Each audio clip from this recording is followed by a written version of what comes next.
Hello viewers, welcome to my channel and thank you for watching the videos.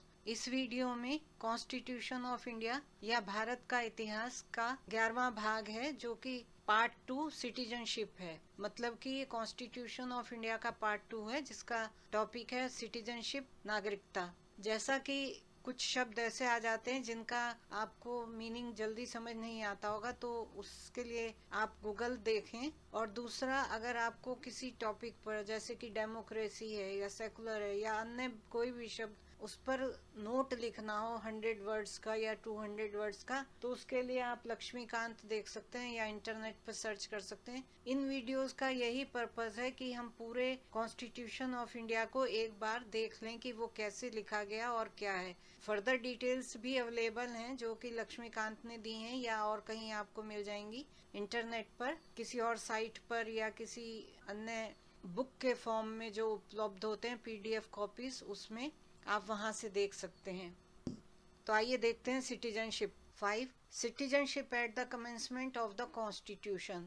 At the commencement of this Constitution, every person who has his domicile in the territory of India, and domicile means निवास स्थान या अधिवास, A.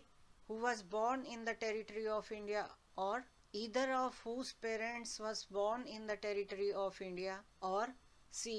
who has been ordinarily resident in the territory of India for not less than 5 years immediately preceding such commencement shall be a citizen of India.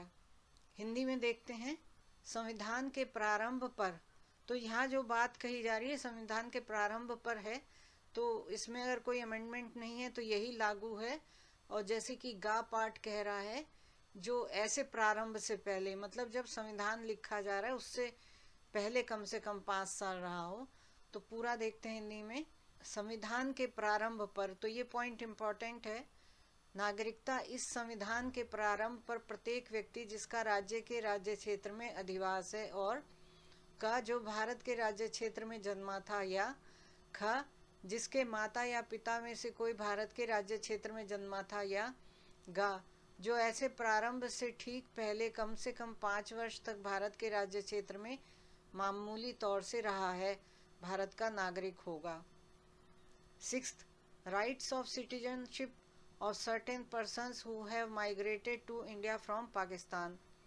Notwithstanding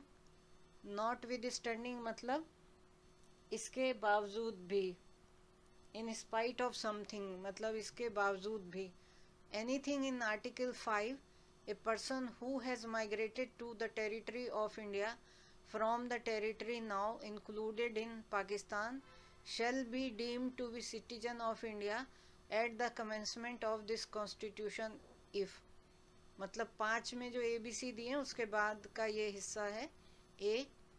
he or either of his parents or any of his grandparents was born in India as defined in the Government of India Act 1935 as originally enacted, and B.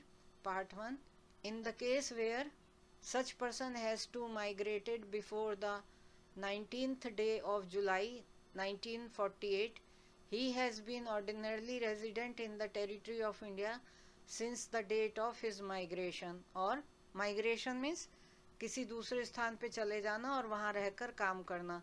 तो यहाँ वो भारत में आ गया है और भारत में काम करता है, माइग्रेटेड है वो। Second part, in the case where such person has to migrated on or after the 19th day of July 1948, he has been registered as a citizen of India by an officer appointed in that behalf by the government of the Dominion of India on an application made by him therefore to such officer before the commencement of this constitution in the form and manner prescribed by the government, provided that no person shall be so registered unless he has been resident in the territory of India for at least 6 months immediately preceding the date of his application. 6th है, पाकिस्तान से भारत को प्रव्रजन करने वाले, मतलब migration की हिंदी प्रव्रजन भी है, कुछ व्यक्तियों के नागरिकता के अधिकार अनुच्छेद 5 में किसी बात के होते हुए भी कोई व्यक्ति जिसने ऐसे राज्य क्षेत्र से जो इस समय पाकिस्तान के अंतर्गत है भारत के राज्य क्षेत्र को प्रवचन किया है, इस संविधान के प्रारंभ पर भारत का नागरिक समझा जाएगा। का यदि वह अथवा उसके माता या पिता में से कोई अथवा उसके पितामह या पितामही या मातामही में से कोई मूल रूप में यथा अधिनियमित भारत शासन अधिनियम 1935 में परिभाषित भारत में जन्मा था।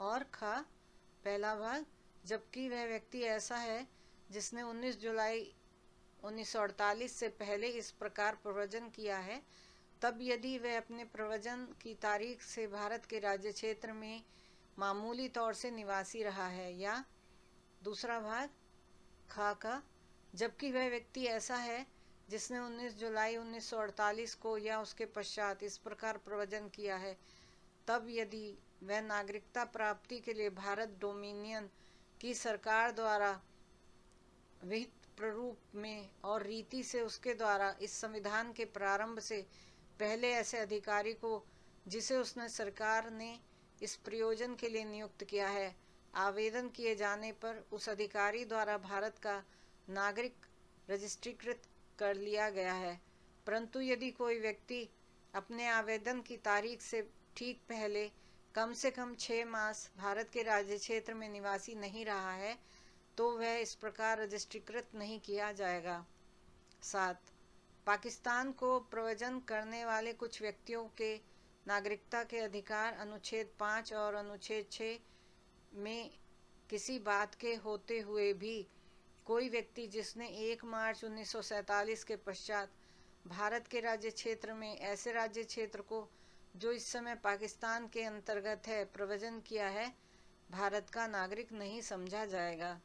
Provided that nothing in this article shall apply to a person who, having so migrated to the territory now included in Pakistan, has returned to the territory of India under a permit for resettlement or permanent return issued by or under the authority of any law, and every person such shall for the purposes of clause B of article 6 be deemed to have migrated to the territory of India after the 19th day of July 1948।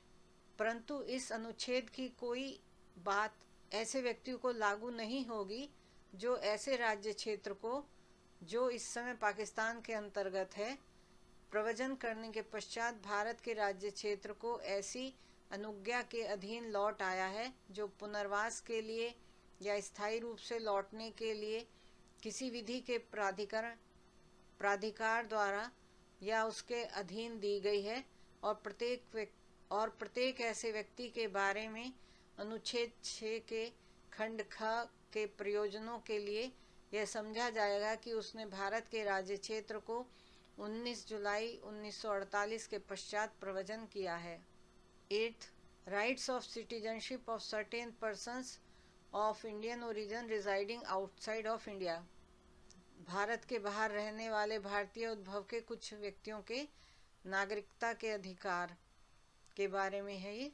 Notwithstanding anything in Article 5, any person who or either of whose parents or any of whose grandparents was born in India as defined in the Government of India Act 1935 as originally enacted, and who is ordinarily residing in any country outside India as so defined, shall be deemed to be a citizen of India if he has been registered as a citizen of India by the diplomatic or consular representative of India in the country where he is for the time being residing on an application made by him therefore to such diplomatic or consular representative whether before or after the commencement of this constitution in the form and manner prescribed by the government of the Dominion of India or the Government of India। तो जैसे कहा भारत के बाहर रहने वाले भारतीय उद्भव के कुछ व्यक्तियों के नागरिकता के अधिकार के बारे में है। अनुच्छेद 5 में किसी बात के होते हुए भी कोई व्यक्ति जो या जिसके माता या पिता में से कोई अथवा या पितामही या मातामह या मातामही में से कोई मूल रूप से यथा अधिनियमित भारत शासन अधिनियम 1935 में परिभाषित भारत में जन्मा था और जो इस प्रकार परिभाषित भारत के बाहर किसी देश में मामूली तौर से निवास कर रहा है, भारत का नागरिक समझा जाएगा।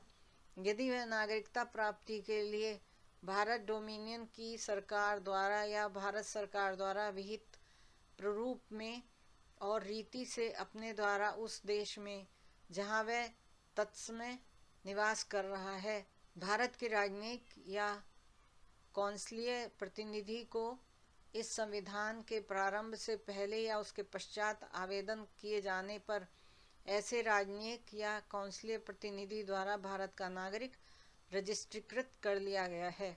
9th, persons voluntarily acquiring citizenship of a foreign state not to be citizens. No person shall be a citizen of India by virtue of Article 5 or be deemed to be a citizen of India by virtue of Article 6 or Article 8 if he has voluntarily acquired the citizenship of any foreign state. 9.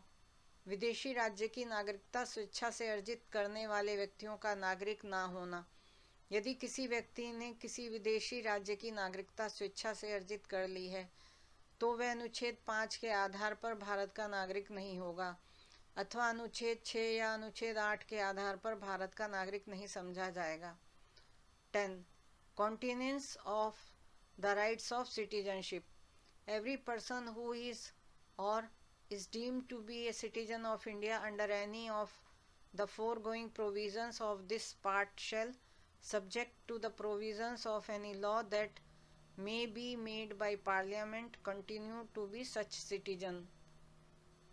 10. नागरिकता के अधिकारों का बना रहना। प्रत्येक व्यक्ति जो इस भाग के पूर्वगामी उपबंधों में से किसी के अधीन भारत का नागरिक है या समझा जाता है, ऐसी विधि के उपबंधों के अधीन रहते हुए जो संसद द्वारा बनाई जाए भारत का नागरिक बना रहेगा। 11th, Parliament to regulate the right of citizenship by law.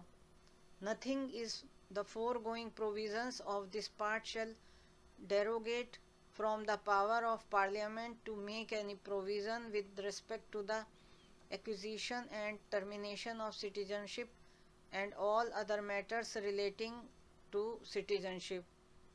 11. संसद द्वारा नागरिकता के अधिकार का विधि द्वारा विनियमन किया जाना। इस भाग के पूर्वगामी बंधों की कोई बात नागरिकता के अर्जन और समाप्ति के तथा नागरिकता से संबंधित अन्य सभी विषयों के संबंध में उपबंध करने की संसद की शक्ति का अल्पीकरण नहीं करेगी। Thank you.